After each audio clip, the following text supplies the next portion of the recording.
ఒక చిలుక చెప్పింది, సాయం చేసేవాళ్లకి ఎందుకో ఎప్పుడూ మోసమే ఎదురవుతుంది. ఈ రోజుల్లో కొంతమంది అలాంటి వాళ్లున్నారు. నీవు నీ ప్రాణాల్ని కూడా ఒడ్డి సాయం చేసినా వాళ్లు ఎన్నటికీ నీవాళ్లు కాలేరు. ఒకరోజు వాళ్లు తప్పక మోసం చేస్తారు. ఈ కథ చాలా ఆసక్తికరంగా, జానవంతంగా ఉంటుంది. కాబట్టి కథ చివరి వరకు మాతో ఉండండి. శ్రీ పోలేరమ్మ తల్లి ఆశీస్సులతో జ్యోతిష్యం చెప్పబడును. సమస్య మీది, పరిష్కారం మాది. ఫోన్ ద్వారానే పరిష్కారం చెప్పబడును. నెంబర్ 1 వశీకరణ స్పెషలిస్ట్ గురూజీ శివరామరాజు గారు. వివాహ సమస్యలు, ప్రేమ విఫలం, కోర్టు కేసులు, సంతాన ఆలస్యం, శత్రుదోషాలు, అనారోగ్యం, వ్యసనాల నివారణ తదితర సమస్యలకు 100% పరిష్కారం అందజేస్తారు. వెంటనే కాల్ చేయండి. 8519906851.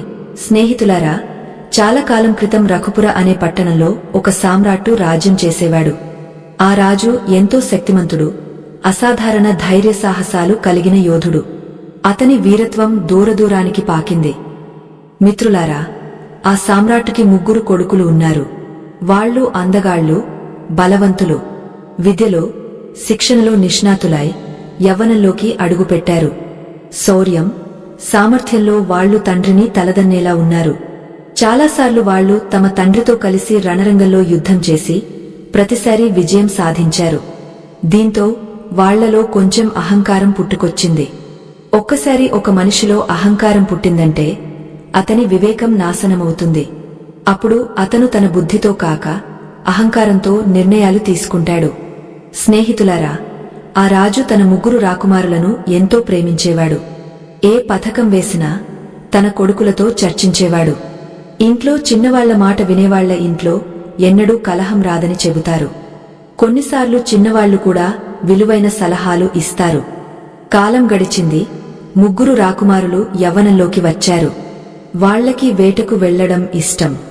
ఒకరోజు సామ్రాట్టు తన 3 కొడుకులను పిలిచి ఇలా అన్నాడు, కొడుకులారా, మీరు ఇప్పుడు పరిపక్వంగా మారారు. మీ ఇష్టం వచ్చిన చోటికి వెళ్లవచ్చు. కాని ఒక మాట గుండెల్లో బిగించుకోండి. వేటకు వెళ్తే ఉత్తరం, పశ్చిమం, తూర్పు దిశల్లోనే వెళ్ళండి. ఏమాత్రం తప్పితేనూ దక్షిణ దిశకు వెళ్లకండి. అనుకోకుండా దక్షిణ దిశకు వెళ్తే మీరు గొప్ప ఆపదలో పడతారు. 3 రాకుమారులు తండ్రి మాటలను జాగ్రత్తగా విని, మేము దక్షిణ దిశకు వెళ్లము అని ప్రతిజ్ఞ చేశారు. తండ్రి, మీ ఆజ్ఞను పాటిస్తాం, దక్షిణ దిశలో వేట ఆడము అని వాగ్దానం చేశారు. స్నేహితులారా, మరుసటి రోజు వచ్చింది. ఎప్పటిలాగే వాళ్లు గుర్రాలపై స్వారీ చేసి 3 దిశల్లో వేటకు బయలుదేరారు. కాని దక్షిణ దిశ మార్గాన్ని ఎన్నడూ తాకలేదు. ఈ క్రమం చాలా రోజులు సాగింది. ఒకరోజు 3 రాకుమారులు వేట కోసం అడవిలోకి వెళ్లారు. రోజంతా వేటాడినా సాయంత్రం అయ్యేసరికి ఏ జంతువు దొరకలేదు. దీంతో వాళ్లు చాలా నిరాశపడ్డారు. వేటాడుతూ అలసిపోయి ఆకలి, దాహంతో తపనపడుతూ ఒక భారీ చెట్టు నీడలో కూర్చుని విశ్రాంతి తీసుకోవడం మొదలెట్టారు. అప్పుడు వాళ్ల చిన్న తమ్ముడు, కాస్త జిజ్ఞాస, చిలిపి స్వభావం కలవాడు, అన్నతో ఇలా అన్నాడు, అన్నయ్య, నాకొక విషయం అర్థం కావట్లేదు. మన తండ్రి 3 దిశల్లో వేటాడమని చెప్పారు, కాని దక్షిణ దిశకు వెళ్లొద్దని ఎందుకన్నారు? దీని వెనక ఏదో గొప్ప రహస్యం దాగ ఉందనిపిస్తోంది. బహుశా మన తండ్రి ఆ 3 దిశల రాజులను ఓడించి ఉండొచ్చు, కాని దక్షిణ దిశ రాజుతో యుద్ధంలో ఓడిపోయి ఉండొచ్చు. అందుకే మనల్ని అక్కడికి వెళ్లొద్దని చెప్పారేమో. పెద్దన్న ఇలా అన్నాడు, లేదు, అలా ఉండదు. అప్పుడు చిన్న తమ్ముడు మళ్లీ అన్నాడు, నాకైతే అదే నిజమనిపిస్తోంది. మన తండ్రి దక్షిణ దిశ రాజుతో ఓడిపోయి ఆ భయంతోనే మనల్ని అక్కడికి వెళ్లొద్దని చెప్పారు. నా ఆలోచన ఏంటంటే, రేపే దక్షిణ దిశకు వెళ్లి ఈ విషయం నిజమో కాదో తేల్చుకోవాలి. మనం 3 గొప్ప యోధులం. మన శౌర్యంపై ఎవరూ సందేహం వెయ్యకూడదు. ఒకవేళ దక్షిణ దిశకు వెళ్తే మన కీర్తి మరింత పెరుగుతుంది. రేపు ఉదయం తప్పక అక్కడికి వెళదాం, ఈ రహస్యాన్ని బయటపెడదాం.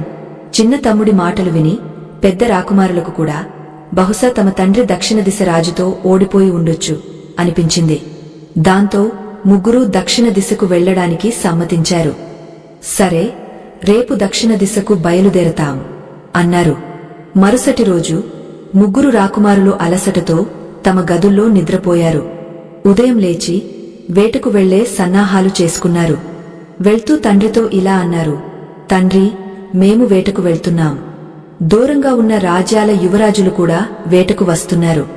కాబట్టి మేము కాస్త ఆలస్యంగా వచ్చినా ఆందోళన చెందకండి. రాజు సమాధానంగా, కొడుకులారా, మీ ఇష్టం. మీపై మాకు గర్వం, నమ్మకముంది.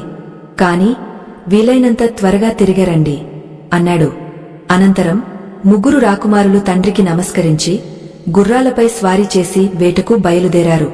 ఈసారి వాళ్లు నేరుగా దక్షిణ దిశను ఎంచుకున్నారు. ప్రయాణిస్తూ వాళ్లు తమ రాజ్య సరిహద్దులను దాటారు.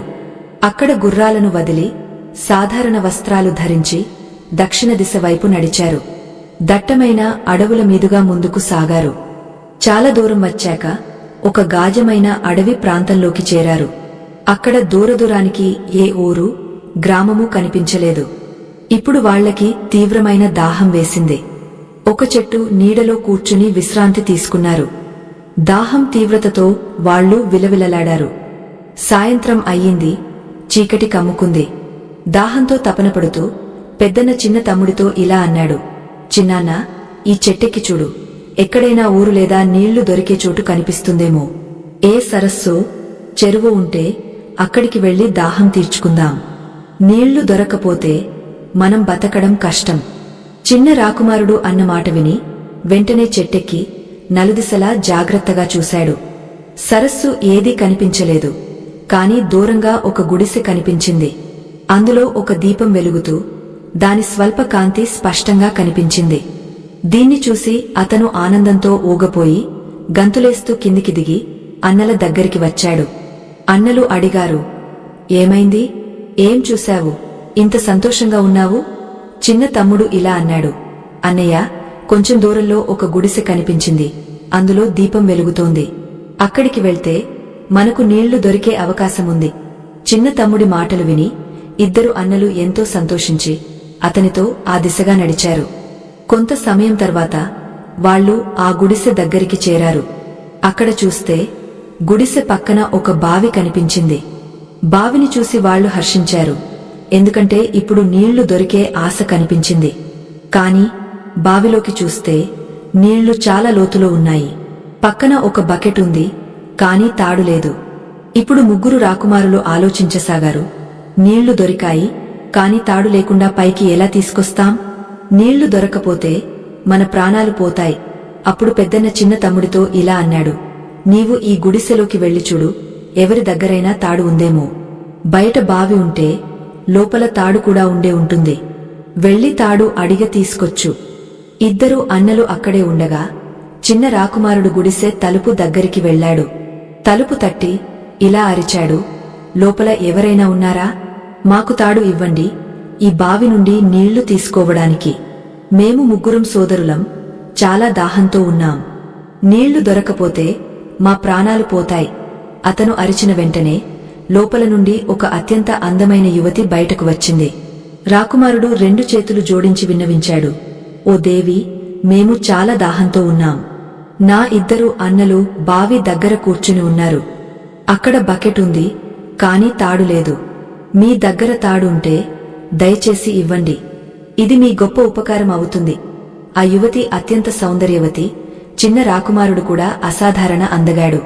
ఆమె అతన్ని చూసి మునిగిపోయింది. మనసులో ఇలా అనుకుంది. ఈ రోజు ప్రయత్నం లేకుండానే నా స్వయంవరం తలుపు తట్టింది. ఈ అందమైన యువకుడు నా జీవిత సహచరుడు కాగలడు. ఆమె కొంత సమయం ఆలోచనల్లో మునిగిపోయింది. అప్పుడు రాకుమారుడు మళ్లీ అన్నాడు. దేవి, ఏ ఆలోచనలో పడ్డారు? మీ దగ్గర తాడుంటే దయచేసి ఇవ్వండి. యువతి ఇలా అంది. సరే, కొంచెం ఆగండి. నా పెద్దక్కతో అనుమతి తీసుకుని వస్తాను. ఆమె లోపలికి వెళ్లి తన పెద్దక్కతో ఇలా అంది.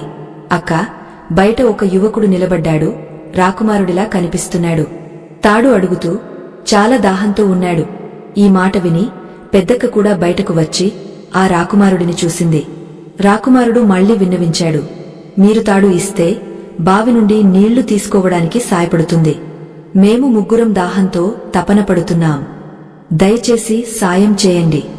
ఇది మీ గొప్ప ఉపకారం. ఆమె మాటలు విని పెద్దక్క నవ్వి ఇలా అంది. తాడు దొరుకుతుంది, కాని మీరు మా ఒక షరతును అంగీకరించాలి. ఒకవేళ మీరు మా షరతును ఒప్పుకుంటే తాడు మాత్రమే కాదు, నీళ్లు తాగించి విశ్రాంతి కోసం సరైన ఏర్పాట్లు కూడా చేస్తాం. రాకుమారుడు సమాధానంగా, సరే, కాని నేను నా అన్నలతో చర్చించాలి. వాళ్ళు ఏమంటే అదే చేస్తాం అన్నాడు. అతను తిరిగా అన్నల దగ్గరికి వచ్చి జరిగినదంతా వివరించాడు.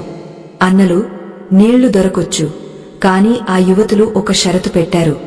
ఆ షరతు ఒప్పుకుంటే నీళ్లతో పాటు భోజనం, విశ్రాంతి స్థలం కూడా ఇస్తామన్నారు అన్నాడు.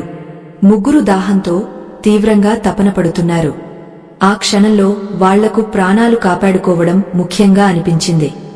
దాంతో ఇద్దరు అన్నలు ఒకే గొంతుతో, సరే, నీళ్లు దొరికితే ఆ షరతును ఒప్పుకుంటాం అన్నారు. అన్నల అనుమతి తీసుకుని చిన్న రాకుమారుడు మళ్లీ ఆ యువతి, ఆమె పెద్దక్క ఉన్న చోటికి వెళ్లాడు. మేము ముగ్గురం సోదరులం, మీ షరతును ఒప్పుకున్నాం. ఇప్పుడు త్వరగా మాకు నీళ్లు తాగించండి అన్నాడు. అప్పుడు పెద్దక్క ఇలా అంది, ఓ ప్రయాణిక, మా షరతు ఏంటంటే మేము ఇద్దరు కాదు, మొత్తం ముగ్గురం సోదరిమనులం. మేమంతా అత్యంత సౌందర్యవంతులం. ఇప్పటివరకు వివాహం చేసుకోలేదు, ఎందుకంటే మాకు సరైన వరులు దొరకలేదు. మీరు ముగ్గురు సోదరులు మాతో వివాహం చేసుకోవడానికి సిద్ధంగా ఉంటే మేము మీ సేవలో ఉంటాం. మీకు నీళ్లు తాగస్తాం, భోజనం పెడతాం, విశ్రాంతి కోసం సరైన ఏర్పాట్లు చేస్తాం. ఆ యువతి మాటలు విని చిన్న రాకుమారుడు ఆశ్చర్యపోయాడు. అతని మనసులో ఆలోచన వచ్చింది, ఇది ఏమిటి షరతు? తండ్రి అనుమతి లేకుండా మేము వివాహం ఎలా చేసుకోగలం? అతను తొందరగా అన్నల దగ్గరికి వెళ్లి జరిగినదంతా వివరించాడు. అన్నలు, ఆ యువతులు ముగ్గురు సోదరీమణులు. మనం వాళ్ల ముగ్గురితో వివాహం చేసుకుంటే నీళ్లు, భోజనం, విశ్రాంతి స్థలం ఇస్తామన్నారు, లేకపోతే ఏమీ ఇవ్వమన్నారు అన్నాడు. అప్పుడు ఒక రాకుమారుడు, మనం వాళ్లతో వివాహం ఎలా చేసుకోగలం? ఇలా చేస్తే మన తండ్రి ఏమంటారు? మన తండ్రి మనల్ని రాజవంశ రాకుమార్తెలతో వివాహం చేస్తారు అన్నాడు. అప్పుడు పెద్ద రాకుమారుడు ఇలా అన్నాడు, మూర్ఖుల్లారా, మనం బతకపోతే మన తండ్రి మన వివాహం ఎవరితో చేస్తారు? నీళ్లు దొరకపోతే మన ప్రాణాలు పోతాయి. ముందు నీళ్లు తాగే ప్రాణాలు కాపాడుకో, తర్వాత ఏమైనా చూద్దాం. మనం రాకుమారులం, ఒకటి కాదు 2 వివాహాలు కూడా చేసుకోగలం. ఇందులో ఏ కష్టం లేదు. దాంతో ముగ్గురు రాకుమారులు ఆ యువతుల షరతును ఒప్పుకోవడానికి సిద్ధపడ్డారు. వాళ్లు ఆ ముగ్గురు సోదరీమణుల దగ్గరికి వెళ్లి, మీ షరతును ఒప్పుకున్నాం, దయచేసి మాకు నీళ్లు తాగించండి అన్నారు. ఈ మాట వినగానే ఆ ముగ్గురు సోదరీమణుల సంతోషానికి అవధుల్లేవు. వాళ్లు గొప్ప ప్రేమ, స్నేహంతో ముగ్గురు రాకుమారులకు నీళ్లు తాగించారు. నీళ్లు తాగిన తర్వాత రాకుమారులకు కాస్త ఉపశమనం కలిగింది. అనంతరం వాళ్లు త్వరగా భోజనం సిద్ధం చేసి రాకుమారులకు వడ్డించారు. ఆ తర్వాత ఇలా అన్నారు, ఓ రాకుమారులారా, నేను వివాహం కోసం మండపం సిద్ధం చేస్తున్నాను. మీరు సిద్ధంగా ఉండండి. ముగ్గురు రాకుమారులు నీళ్లు తాగిన వెంటనే వాళ్లలో ఒక రాకుమారుడు మనసులో ఇలా అనుకున్నాడు, మనకు కావాల్సినవన్నీ దొరికాయి. ఇప్పుడు వీళ్ల షరతును పాటించకపోతే వీళ్లు మనతో ఏం చేయగలరు? ఈ ఆలోచనతో ఆ రాకుమారుడు ఇలా అన్నాడు, ఓ దేవిలారా, వివాహం గురించి మాట్లాడినది కేవలం నీళ్లు పొందడానికే. కాని ఇప్పుడు మేము మీతో వివాహం చేసుకోలేము. మేము ముగ్గురం ఒకే తండ్రి సంతానం. అతని అనుమతి లేకుండా అతనికి బాధ కలిగించే నిర్ణయం తీసుకోలేము. స్నేహితులారా, ఒక రాకుమారుడు నిరాకరించగానే ఆ ముగ్గురు సోదరీమణులు కోపంతో తమ భయంకర రూపాన్ని ధరించారు. వాళ్ల గోళ్లు పొడవుగా, పదునుగా మారాయి. జుట్టు నేల వరకు వేలాడసాగింది. ముఖం అత్యంత భయానకంగా మారింది. ఈ దృశ్యం చూసి ముగ్గురు రాకుమారులు భయపడిపోయారు. వాళ్లకు అనిపించింది, ఈ ముగ్గురు తమను సజీవంగా మింగేస్తారేమో. అప్పుడు పెద్దన్న అందరినీ శాంతింపజేస్తూ, చూడండి, వీళ్లు ఏమంటే అదే చేయండి, లేకపోతే మనల్ని కచ్చాపచ్చా తినేస్తారు. నాకైతే ఇవి రాక్షసినిలుగా కనిపిస్తున్నాయి. ప్రాణాలు కాపాడుకోవాలంటే వీళ్లతో వివాహం చేసుకోవాల్సిందే అన్నాడు. భయంతో ముగ్గురు రాకుమారులు ఆ ముగ్గురు రాక్షసినిలతో ఇలా అన్నారు, మేము మీతో వివాహం చేసుకోవడానికి సిద్ధంగా ఉన్నాం. కాని దయచేసి మీ మామూలు రూపంలోకి వచ్చేయండి. మీ ఈ భయంకర రూపం చూస్తే మాకు చాలా భయంగా ఉంది. ఈ మాట విని వాళ్లు తమ మామూలు రూపంలోకి వచ్చారు. ముగ్గురు రాకుమారులు ఆ ముగ్గురు దుష్ట స్త్రీలతో వివాహం చేసుకున్నారు. మీకు చెప్పాలంటే ఆ ముగ్గురు సాధారణ స్త్రీలు కాదు, రాక్షసినిలు. ఇప్పుడు ముగ్గురు రాకుమారులు ఆ రాక్షసినిలతో కలిసి జీవించడం మొదలెట్టారు. ఆ రాక్షసినిలు వాళ్లతో సంతోషంగా కాలం గడపడం మొదలెట్టాయి. వాళ్ల సేవ చేసేవి, రుచికరమైన భోజనం పెట్టేవి, తృప్తిగా ఉంచేవి. క్రమంగా రాకుమారులు ఆ ఇంట్లో ఉంటూ బాగా లావెక్కి ఆరోగ్యంగా మారారు. ఒకరోజు ఇద్దరు అన్నలు చూశారు, వాళ్ల చిన్న తమ్ముడు చాలా బలహీనంగా మారాడు. అతని శరీరం ఎముకల గూడులా మారిపోయింది. దీన్ని చూసి వాళ్లు అతన్ని అడిగారు, ఏమైంది తమ్ముడు? మనమంతా ఈ రాక్షసునిలతో ఉంటూ బాగా లావెక్కాం, కాని నీవు రోజురోజుకు క్షీణిస్తున్నావు. నీ రంగు కూడా నల్లబడిపోయింది. ఇందుకు కారణమేమిటి? అప్పుడు చిన్న తమ్ముడు ఇలా అన్నాడు, అన్నలు, నేను చాలా బాధలో ఉన్నాను. అన్నలు అడిగారు, ఏ బాధ? చిన్న తమ్ముడు ఇలా అన్నాడు, నా భార్య నాకు భోజనం వడ్డించినప్పుడు నేను మొదటి ముద్దను నోట్లో పెట్టుకోగానే ఆమె ఏడవడం మొదలెడుతుంది. ఆమె అంత దీనంగా విలపిస్తుంది. నాకు భోజనం తినడం కుదరదు. నా కడుపు ఖాళీగానే ఉంటుంది. ఆమె ఎందుకు ఏడుస్తుందని అడిగితే ఏదో ఒక సాకు చెప్పి మాట తప్పిస్తుంది. దీనివల్ల నా కడుపు నిండట్లేదు. నేను క్షీణిస్తున్నాను. అంతేకాదు, నాకు మన ఇల్లు చాలా గుర్తొస్తోంది. మన తండ్రి మన గురించి ఎంత ఆందోళన పడుతున్నారో అని ఆలోచిస్తున్నాను. చిన్న రాకుమారుడి మాటలు విని ఒక అన్న ఇలా అన్నాడు, తమ్ముడు, నీవు ఆమెను తప్పక అడగాలి. ఎందుకు ప్రతిసారి భోజన సమయంలో ఏడుస్తుంది? ఏడవాల్సింది మనమే. ఈ రాక్షసునిల దగ్గర మన రాజ్యం నుండి దూరంగా ఇక్కడ చిక్కుకున్నాం. చిన్న రాకుమారుడు ఇలా అన్నాడు, అన్నలు, నేను అడుగుతున్నాను, కాని ఆమె సరైన సమాధానం చెప్పదు. కారణం అడిగితే తనకు ఇష్టమొచ్చినప్పుడు ఏడుస్తానంటుంది. పెద్దన్న ఇలా అన్నాడు, అలా ఉండదు. ఏడుపుకు ఏదో కారణముండాలి. అది కూడా భోజన సమయంలో ఏడుస్తుందంటే ఏదో రహస్యం దాగ ఉంది. ఈ రోజు నీవు ఆమెను బలవంతంగా అడగు. ఒకవేళ బలవంతంగా అడిగినా సత్యం చెప్పకపోతే నీవు భోజనం చేయనని స్పష్టంగా చెప్పు. నీ భార్య నీపై చాలా ప్రేమ చూపిస్తుంది. నీవు భోజనం చేయనన్నాక ఆమె తప్పక నీకు కారణం చెబుతుంది. చిన్న రాకుమారుడు ఇలా అన్నాడు, అన్నయ్య, నేను ఆమెతో బలవంతంగా ఎలా మాట్లాడను? నేను భోజనం చేయనని ఎలా చెప్పను? నేను ఆమెను హృదయపూర్వకంగా ప్రేమిస్తున్నాను. ఆమె కూడా నాపై అంతే ప్రేమ చూపిస్తుంది. ఆమె నన్ను అపారంగా ప్రేమిస్తుంది. కాని తన ఏడుపు కారణం చెప్పదు. నేను భోజనం చేయనని చెప్పలేను. అప్పుడు పెద్దన్న ఇలా అన్నాడు, మూర్ఖమా, ముందు ఆమెతో భోజనం చేయనని చెప్పు. భోజనం తర్వాత చేయొచ్చు. ఆమె నిన్ను నిజంగా ప్రేమిస్తే నీవు ఇంత చెప్పగానే తన కన్నీటి రహస్యాన్ని బయటపెడుతుంది.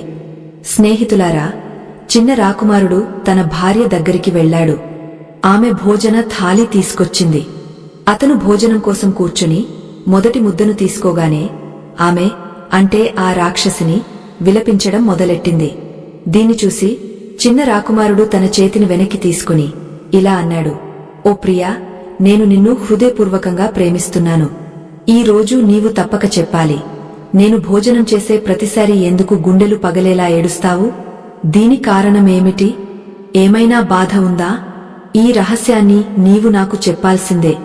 రాకుమారుడి మాటలకు ఆ రాక్షసిని, అంటే అతని భార్య, ఇలా అంది, లేదు, మీరు భోజనం చేయండి. ఇది నా అలవాటు. నాకు ఇష్టమొచ్చినప్పుడు ఏడుస్తాను. రాకుమారుడు ఇలా అన్నాడు, అలా ఎలా సాధ్యం? నేను భోజనం చేసే సమయంలోనే నీకు ఏడుపు వస్తుందా? ఏదో కారణముండాలి. సత్యం చెప్పు. లేకపోతే నేను ఒక్క ముద్ద కూడా తినను. నీవు తెలుసుకో, నేను నిన్ను ఎంత లోతుగా ప్రేమిస్తానో. రాకుమారుడి మాటలు విని ఆమె ఇలా అంది, లేదు లేదు, మీరు ముందు భోజనం చేయండి, తర్వాత అన్ని చెబుతాను. కాని రాకుమారుడు పట్టు వదలకుండా, నీవు పూర్తి సత్యం చెప్పకపోతే నేను ఒక్క ముద్ద కూడా తినను అన్నాడు. చివరికి ఆమె లొంగపోయి ఇలా అంది, సరే, మీరు భోజనం చేయండి, నేను అన్ని చెబుతాను. ఆమె గొప్ప ప్రేమతో అతనికి భోజనం వడ్డించి ఇలా అంది, ఓ స్వామీ, ఇప్పుడు జాగ్రత్తగా వినండి. నేను నిన్ను నిజంగా ప్రేమిస్తున్నాను. అందుకే ఈ రహస్యాన్ని బయటపెడుతున్నాను. నీ అన్నలు వివాహం చేసుకున్న నా ఇద్దరు అక్కలు సాధారణ స్త్రీలు కాదు. మేము ముగ్గురం రాక్షసినీలం. పగలు మానవ మాంసం భక్షిస్తాం. నా ఇద్దరు అక్కలు రోజు అడవి నుండి ఏదో ఒక జీవిని వేటాడి తెచ్చి మా తల్లికి తినిపిస్తాయి. వాళ్లు వేటాడి తెస్తున్నంతకాలం మీ ప్రాణాలు సురక్షితంగా ఉంటాయి. కాని ఏ రోజైనా వాళ్లకు వేట దొరకపోతే ఆ రోజు వాళ్ళు నీ అన్నలను చంపి తినేస్తారు. నీ ప్రాణాలు కూడా ప్రమాదంలో పడతాయి. కాని నేను నిన్ను అపారంగా ప్రేమిస్తున్నాను, నీకు ఏ హాని చేయను. అయినా నా అక్కలు నీ అన్నలను చంపే రోజు నీవు నన్ను ద్వేషిస్తావని బాధపడుతున్నాను. ఆ రోజు ఎప్పుడు వస్తుందో తెలీదు, కాని ఎప్పటికైనా ఆ గడియ వస్తుంది. మాకు, రాక్షసులకు, మానవుల జీవితం కేవలం ఒక ఆట. మా మనసు వినోదంలో ఉన్నంతకాలం మేము వాళ్లకు భోజనం పెడతాం, ప్రేమ చూపిస్తాం. కాని మా మనసు విసుగు చెందినప్పుడు వాళ్లను చంపి తినేస్తాం. ఇదే ఆలోచించి నేను విలవిలలాడుతున్నాను. ఈ మాటలు విని చిన్న రాకుమారుడు లోపలంతా కంపించాడు. ఆమె మళ్లీ ఇలా అంది, ఓ స్వామీ, చింతించకు. నేను మీ ముగ్గురి ప్రాణాలను కాపాడగలను. కాని ముందు నీవు నీ అన్నలతో ఒక వాగ్దానం తీసుకోవాలి. మీ ప్రాణాలు కాపాడితే వాళ్లు మరొకరి బలి ఇవ్వడానికి సిద్ధంగా ఉండాలి. చిన్న రాకుమారుడు, సరే, నేను వెళ్లి వాళ్లతో అడిగవస్తాను అన్నాడు. ఇదిలా ఉంటే ముగ్గురు రాక్షసినీలు వేటకోసం అడవికి వెళ్లాయి. చిన్న రాకుమారుడు తన ఇద్దరు అన్నలను ఒకచోట చేర్చి జరిగిన సత్యమంతా చెప్పాడు. అన్నలు, మనం గొప్ప ఆపదలో చిక్కుకున్నాం. మీ భార్యలు సాధారణ స్త్రీలు కాదు, రాక్షసినీలు. నా భార్య నన్ను చాలా ప్రేమిస్తుంది, అందుకే ఈ రహస్యం నాతో పంచుకుంది. ఏ రోజైనా మన ప్రాణాలు ప్రమాదంలో పడొచ్చు. వాళ్ల తల్లి కూడా రాక్షసిని, రోజూ మాంసం తింటుంది. వేట దొరకని రోజు వాళ్లు మనల్ని చంపి తినేస్తారు. స్నేహితులారా, చిన్న రాకుమారుడి మాటలు విని అతని ఇద్దరు అన్నలు భయపడిపోయారు. అప్పుడు అతను ఇలా అన్నాడు, అన్నలు, నా భార్య చెప్పింది, మనం ముగ్గురం ప్రాణాలు కాపాడుకోవాలంటే ఆమె మనకు సాయం చేయగలదు. కాని ఆమె ఒక షరతు పెట్టింది, దాన్ని మనం ఒప్పుకోవాలి. ఈ మాట వినగానే ఒక రాకుమారుడు కోపంగా, ఓ చిలిపివాడా, నీవల్లే మనమంతా ఈ ఆపదలో చిక్కుకున్నాం. మనం దక్షిణ దిశకు రాకపోతే ఈ రాక్షసినీల నుండి తప్పించుకునేవాళ్లం. ముందు కూడా నీవు ఒక షరతు తెచ్చావు, దానివల్ల మనం ఈ దైత్య స్త్రీలతో వివాహం చేసుకోవాల్సి వచ్చింది. ఇప్పుడు మళ్లీ కొత్త షరతు తెచ్చావు. నేను ఏ వాగ్దానం నిలబెట్టలేను అన్నాడు. అప్పుడు పెద్ద రాకుమారుడు తన చిన్న తమ్ముడిని ఓదారుస్తూ, చూడు, ఇప్పుడు వివాదం చేసే సమయం కాదు. బహుశా అతని భార్య నిజంగా మనల్ని కాపాడాలనుకుంటూ ఉండొచ్చు. మనం ఆమె మాట వినాలి. డూబుతున్నవాడికి గడ్డిపోచు కూడా ఆసరాగా ఉంటుంది. మనం ఇప్పటికే మరణం అంచుల్లో ఉన్నాం. మన ప్రాణాలు కాపాడే అవకాశముంటే దాన్ని వదులుకోవడం మూర్ఖత్వం. చిన్నాన్నా, నీవు వెళ్లి నీ భార్యతో చెప్పు, మేము ఆమె షరతును ఒప్పుకుంటాం. ముందు మన ప్రాణాలు కాపాడు అన్నాడు. ఈ నిర్ణయంతో చిన్న రాకుమారుడు తన భార్య దగ్గరికి వెళ్లి, మేము ముగ్గురం సోదరులం, నీ షరతును నెరవేర్చడానికి సిద్ధంగా ఉన్నాం. ఆ షరతు ఏమిటో చెప్పు అన్నాడు. అప్పుడు చిన్న రాక్షసిని ఇలా అంది, విను, నా వాగ్దానమేమిటంటే, నేను నీ ప్రాణాలను కాపాడితే బదులుగా మీరంతా నా ప్రాణాలను కాపాడాలి. ఇదే నా వాగ్దానం. ఆమె మాటలకు చిన్న రాకుమారుడు సమ్మతించి, నీవు నిశ్చింతగా ఉండు, మేము నీ ప్రాణాలను కాపాడతాం. ముందు మమ్మల్ని కాపాడు అన్నాడు. అప్పుడు ఆమె ఇలా అంది, చూడు, మీరు ముగ్గురు సోదరులు అడవిలోకి వెళ్లి వేటాడే సాకుతో మీ శరీరాలపై కత్తితో గాయాలు చేసుకోండి. గాయపడినట్లు నటించి తిరిగి వచ్చేయండి. ఆ తర్వాత మీ భార్యలతో ఇలా చెప్పండి, అడవిలో ఇతర రాజ్యాల యువరాజులు వేటకు వచ్చారు. వాళ్లతో సంఘర్షం జరిగింది. వాళ్ల గుర్రాలు మన గుర్రాల కంటే వేగంగా ఉన్నాయి. అందుకే మనం ఓడిపోయి గాయపడి తిరిగి వచ్చాం. మీ దగ్గర ఉన్న అతి వేగవంతమైన గుర్రాలను మాకు ఇవ్వండి. తిరిగి యుద్ధం చేసి వాళ్లను ఓడించి గౌరవం పొందుతాం అని చెప్పండి. వాళ్లు గుర్రాలు ఇచ్చిన తర్వాత నేను తదుపరి పథకం చెబుతాను. ముందు ఈ పని పూర్తి చేయండి. చిన్న రాకుమారుడు ఈ విషయాలన్నీ తన అన్నలకు చెప్పాడు. అనంతరం ముగ్గురు సోదరులు తమ భార్యల అనుమతి తీసుకుని వేట కోసం బయలుదేరారు. అక్కడ వాళ్లు తమ శరీరాలపై కత్తులతో గాయాలు చేసుకుని రక్తం కారుతూ తిరిగి వచ్చారు. ఆ తర్వాత వాళ్లు తమ భార్యల దగ్గరికి చేరారు. రాక్షసినులు వాళ్లను చూసి, ఇదంతా ఎలా జరిగింది అని అడిగాయి. అప్పుడు రాకుమారులు అబద్ధపు కథ చెప్పారు. మేము అడవిలో వేటకు వెళ్లినప్పుడు ఇతర రాజ్యాల యువరాజులు కూడా వచ్చారు. వాళ్ల గుర్రాలు మా గుర్రాల కంటే చాలా వేగంగా ఉన్నాయి. వాళ్లను పట్టుకోలేక యుద్ధంలో గాయపడి ఈ దుస్థితిలో తిరిగి వచ్చాం. ఈ మాట వినగానే రాక్షసినిలు ఇలా అన్నాయి, ఒకవేళ అలాంటి శత్రువైతే మేము కూడా మీతో యుద్ధానికి వస్తాం. రాకుమారులు సమాధానంగా, లేదు, మీరంతా స్త్రీలు. మీరు మాతో యుద్ధానికి వస్తే ప్రజలు మమ్మల్ని కాపురుషులంటారు. తమ భార్యలను తీసుకుని రణరంగంలోకి వచ్చారని చెబుతారు. ఇది మాకు అవమానం. మేము రాకుమారులం, యుద్ధ విద్యలు తెలిసినవాళ్లం. మీరు దయచేసి మీ గుర్రపు సాల నుండి అతి వేగవంతమైన గుర్రాలను ఇవ్వండి. అది మాకు చాలు అన్నారు. రాకుమారుల మాటలు విని ఆ 2 రాక్షసినిలు గుర్రపు సాల నుండి అత్యంత వేగవంతమైన గుర్రాలను తీసుకుని ఇచ్చాయి. అప్పుడు చిన్న రాక్షసిని 3 రాకుమారులను గుర్రపు సాలకు తీసుకెళ్లి అక్కడ నుండి అత్యంత శక్తివంతమైన వేగవంతమైన గుర్రాలను వాళ్లకు అందించింది. ఆ తర్వాత రాకుమారులు చిన్న రాక్షసిని దగ్గరికి వెళ్లి, ఇప్పుడు తర్వాత ఏం చేయాలి చెప్పు అని అడిగారు. అప్పుడు చిన్న రాక్షసిని ఇలా అంది, చూడండి, ఇప్పుడు మీరు చాలా దూరంలో ఉన్న గాజమైన అడవిలోకి వెళ్ళాలి. ఆ అడవి చివరి అంచున ఒక నది ప్రవహిస్తుంది. ఆ నదిని దాటగలిగితే నా అక్కల శక్తులు మీపై ఏమీ చేయలేవు. ఎందుకంటే ఆ నది దాటిన తర్వాత మా 3 శక్తులు నిష్క్రియమవుతాయి. మీరు ఆ నదిని దాటగలిగితే మీ జీవితం సురక్షితమవుతుంది. కాని నీవు వాగ్దానం చేసినట్లు ఒకవేళ వాళ్ళు ఈ రహస్యం ఎవరు చెప్పారని అడిగితే నా పేరు చెప్పొద్దు, నా ప్రాణాలను కాపాడు. అప్పుడు 3 రాకుమారులు ప్రతిజ్ఞ చేశారు, మేము నీ పేరు ఎన్నడూ చెప్పము అని. దాంతో 3 సోదరులు వేగవంతమైన గుర్రాలపై స్వారీ చేసి అక్కడి నుండి వేగంగా బయలుదేరారు. అతి వేగవంతమైన గుర్రాల సాయంతో వాళ్లు అడవి చివరి అంచు వరకు చేరుకున్నారు. ఇదిలా ఉంటే సాయంత్రం అయ్యింది. 3 రాకుమారులు తిరిగి రాకపోవడంతో రాక్షసినిలకు ఆందోళన మొదలైంది. ఇంతవరకు మన భర్తలు ఎందుకు తిరిగి రాలేదు అని అనుకున్నాయి. వాళ్లు తమ చిన్న చెల్లెలితో, వెళ్లి చూడు, సూర్యాస్తమయమయ్యింది, మన భర్తలు ఇంతవరకు ఎందుకు రాలేదు అన్నాయి. చిన్న రాక్షసిని అప్పటికే అన్నీ తెలుసు. ఆమె కొంచెం దూరం వెళ్లి చూసి తిరిగి వచ్చి, నా ప్రియమైన అక్కలు, 3 రాకుమారులు ఇక్కడి నుండి పారిపోయినట్లు కనిపిస్తోంది అని చెప్పింది. ఈ మాట వినగానే ఆ 2 రాక్షసినిలు కోపంతో ఊగపోయి తమ తల్లి దగ్గరికి పరుగెత్తాయి. తమ తల్లిని తీసుకుని రాకుమారుల వెనకాల పరుగెత్తాయి. వాళ్ల వెనకాల చిన్న రాక్షసిని కూడా వెళ్ళింది. కొంత సమయంలోనే వాళ్లు అడవి చివరి అంచు వరకు చేరుకున్నారు. కాని వాళ్లు అక్కడికి చేరేసరికి 3 రాకుమారులు ఆ నదిని దాటేశారు. అప్పుడు రాక్షసినిల తల్లి అరిచి, ఓ మూర్ఖులారా, శికారు చేతిలో ఉంది, మీరు దాన్ని కోల్పోయారు. ఇప్పుడు ఏమీ చేయలేము అని అన్నది. ఆ తర్వాత ఆమె రాకుమారులతో, ఇప్పుడు మీరు నది దాటేశారు, మా చేతి నుండి చాలా దూరం వెళ్లిపోయారు. ఇప్పుడు మా శక్తులు మీకు ఏ హాని చేయలేవు. కాని వెళ్లే ముందు ఒక్క విషయం చెప్పండి, ఈ మార్గం మీకు ఎవరు చూపించారు అని అడిగింది. స్నేహితులారా, చిన్న రాకుమారుడి 2 అన్నలు చాలా కపటమైన వాళ్లు, కృతజ్ఞులు.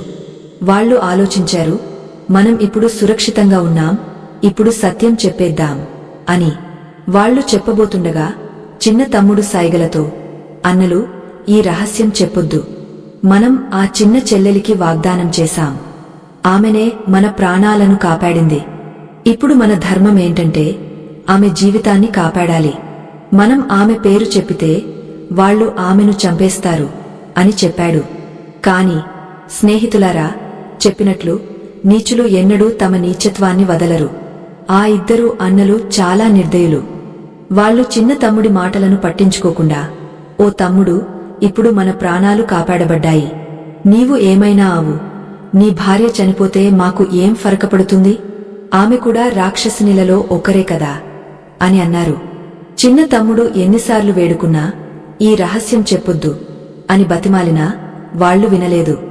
వాళ్లు రాక్షసినిలతో, మీ చిన్న కూతురే మాకు ఈ మార్గం చూపించింది అని చెప్పేశారు. ఈ మాట వినగానే ఆ రాక్షసిని, ఆమె 2 అక్కల కళ్ళు కోపంతో అగ్గమండాయి. వాళ్లు కోపంతో ఊగపోతూ తమ చిన్న చెల్లెలపై దాడి చేశారు. వాళ్లు అత్యంత క్రూరంగా ఆమెను చంపేసి ఆమె శరీరాన్ని చీల్చి తినేశారు. ఆమె ఎముకలను అక్కడే నేలపై చెల్లాచెదురుగా విసిరేశారు. ఈ దృశ్యాన్ని చూసి ఆ 2 అన్నలు అత్యంత సంతోషించారు.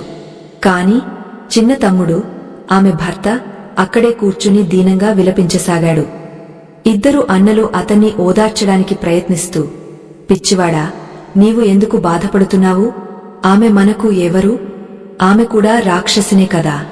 మన తండ్రి మనల్ని ఇంతకంటే అందమైన రాజవంశ రాకుమార్తెలతో వివాహం చేస్తారు. రా, మాతో తిరిగి వెళదాం అన్నారు. చిన్న తమ్ముడు ఇలా అన్నాడు, ఓ అధర్ములారా, మీరు తిరిగి వెళ్లాలనుకుంటే వెళ్ళండి, కాని నేను మా ఇంటికి వెళ్ళను. మీరు విశ్వాసఘాతకులు, కపటులు, ఎవరు చేసిన ఉపకారాన్ని మరిచేవాళ్లు. నా భార్య మీ అందరి ప్రాణాలను కాపాడింది, కాని బదులుగా మీరు ఆమెపై ఇంత దారుణమైన అన్యాయం చేశారు. ఎవరో జాని చెప్పినట్లు దుష్టులపై ఎన్నడూ కరుణ చూపకూడదు. మీరంతా అధర్మ మార్గాన్ని ఎంచుకున్నారు. కాబట్టి ఈ రోజు నుండి మీరు నా సోదరులు కాదు.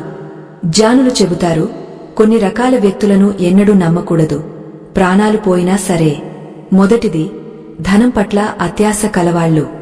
రెండవది కామవాంఛలో మునిగి సత్యాసత్యాలను విచారించలేనివాళ్లు.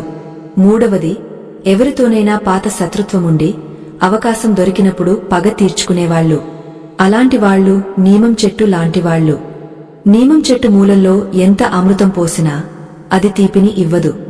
అలాగే దుష్టులు ఎన్నడూ తమ స్వభావాన్ని మార్చుకోరు. నీవు వాళ్లతో ఎంత మేలు చేసినా వాళ్లు నీతో మోసం చేస్తారు.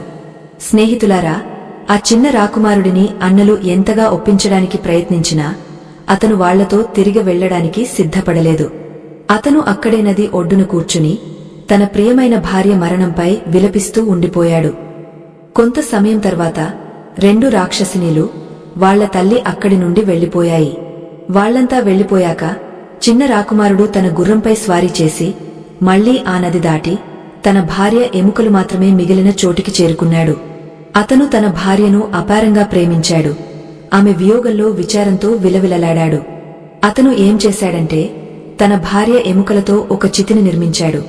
ఆ ఎముకలను అందులో ఉంచి స్వయంగా ఆ చితిపై కూర్చున్నాడు. ఆమె జ్ఞాపకాలతో కన్నీళ్లు పెట్టుకుంటూ తన భార్యతో కలిసి ఆ చితిలోనే ప్రాణాలను విడిచాడు. స్నేహితులారా, చెబుతారు కదా, సత్యమైన ప్రేమలో మనిషి భేదభావాలను చూడడు. ఆ చిన్న రాకుమారుడి ఇద్దరు అన్నలు విశ్వాసఘాతం, నీచత్వం యొక్క పాత్రలు. ఆమె అంటే చిన్న రాక్షసిని వాళ్ల ప్రాణాలను కాపాడింది. అయినా వాళ్లు ఆమెతో కపటం చేశారు. అలాంటి కపటులను, మోసగాళ్లను భగవంతుడు ఎన్నడూ క్షమించడు. చెబుతారు కదా, భూమిపై ఎన్నో గొప్ప పర్వతాలు, కొండల బరువు ఉంది, కాని నిజంగా ఈ భూమి అలాంటి మోసగాళ్ల బరువుతోనే ఎక్కువగా నలిగిపోతోంది. వాళ్లకు తమ స్వార్థం తప్ప ఎవరి మంచి చెడు గురించి పట్టించుకోరు. ఇక ఆ చిన్న తమ్ముడు తన ప్రాణరక్షకురాలితో కలిసి స్వయంగా తన ప్రాణాలను అర్పించాడు. స్నేహితులారా, ఈ కథ నుండి మనకు ఒక గొప్ప నీతి నేర్చుకోవచ్చు. ఎవరైనా మనపై ఉపకారం చేస్తే, కష్ట సమయంలో సాయం చేస్తే, మన ప్రాణాలను కాపాడితే వాళ్ల ప్రాణాలను కాపాడడం మన ధర్మం. మనకు కష్ట సమయంలో సాయం చేసిన వ్యక్తితో ఎన్నడూ ద్రోహం చేయకూడదు. ఈ కథ మన హృదయాలను తడమగలదని, మనలో ఒక మంచి మార్పును తీసుకొస్తుందని ఆశిస్తున్నాను. ఈ కథ మీకు నచ్చి ఉంటుందని, దీని నుండి ఏదో ఒక మంచి పాఠం నేర్చుకుని ఉంటారని నమ్ముతున్నాను. మీ హృదయంలో ఒక చిన్న కన్నీటి బొట్టైనా జారి ఉంటే ఈ కథ మీ జీవితంలో ఒక మంచి మలుపు తెచ్చే అవకాశముంది. కథ నచ్చిన వాళ్ళు దయచేసి మా ఛానల్ను సబ్స్క్రైబ్ చేయండి. మీ సబ్స్క్రిప్షన్ మాకు ఒక చిన్న బహుమతి లాంటిది. మా కథలను మరింత మందికి చేరవేయడానికి ఒక బలం లాంటిది. బెల్ ఐకాన్ను కూడా ఆన్ చేయండి, తద్వారా మా కొత్త కథలు మీకు వెంటనే చేరతాయి. మళ్లీ మరో హృదయస్పర్శి, నీతితో కూడిన కథతో మీ ముందుకు వస్తాను. అప్పటి వరకు జీవితంలో ఎవరైనా మీకు సాయం చేస్తే వాళ్లను గౌరవించండి, వాళ్ల పట్ల కృతజ్ఞతతో ఉండండి. ధన్యవాదాలు. శ్రీకృష్ణార్పణమస్తు.